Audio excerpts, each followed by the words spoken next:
Bugün çayın, kofenin yanına əla yaraşan, yumurta qoxusu gəlməyən, çox dadlı beze reseptini bölüşürəm.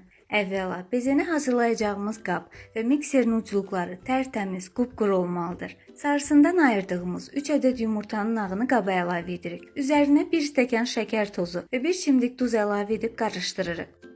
Qabı ocağın üzərində vamodda qaynayan suyun üzərinə yerləşdiririk. Qazandakı su qaba dəyməməlidir. Su buxarında şəkər tozu əriyənədək qarışdırırıq. Şəkər tozunun əriməsi üçün qabdakı kütlə əli yandırmayacaq istiliyə, təxminən 40 dərəcəyə gəlməlidir. Mətbəx termometriniz varsa onunla, yoxdursa barmağınızla yoxlaya bilərsiniz. Qabı ocaqdan götürürük. Üzərinə bir paket vanilini əlavə edib, əvvəlcə mikserin aşağı sürəti ilə, ardından mikserin sürətini az-az artıraraq, yumurta ağarıb qatılaşanadək çalırıq. Yumurta ağı qatılaşdıqdan sonra 1 çay qaşığı nişasta əlavə edirik. Son olaraq 1 çay qaşığı limon şirəsi əlavə edib qarışanadək biraz daha çalırıq.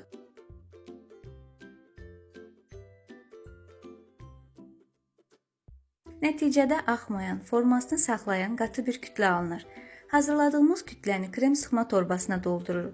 Forma vermək üçün istədiyiniz krem başlığından istifadə edə bilərsiniz. Yaxud torbanın ucunu kəsib yuvarlaq formada bezə hazırlaya bilərsiniz. Bezəni yağlı kağızın üzərinə sıxırıq. Bezələri zövqünüzə görə iri və ya xırda ölçülü edə bilərsiniz. Ancaq nəzərinizə çatdırım ki, iri ölçülü bezələr gec quruyur.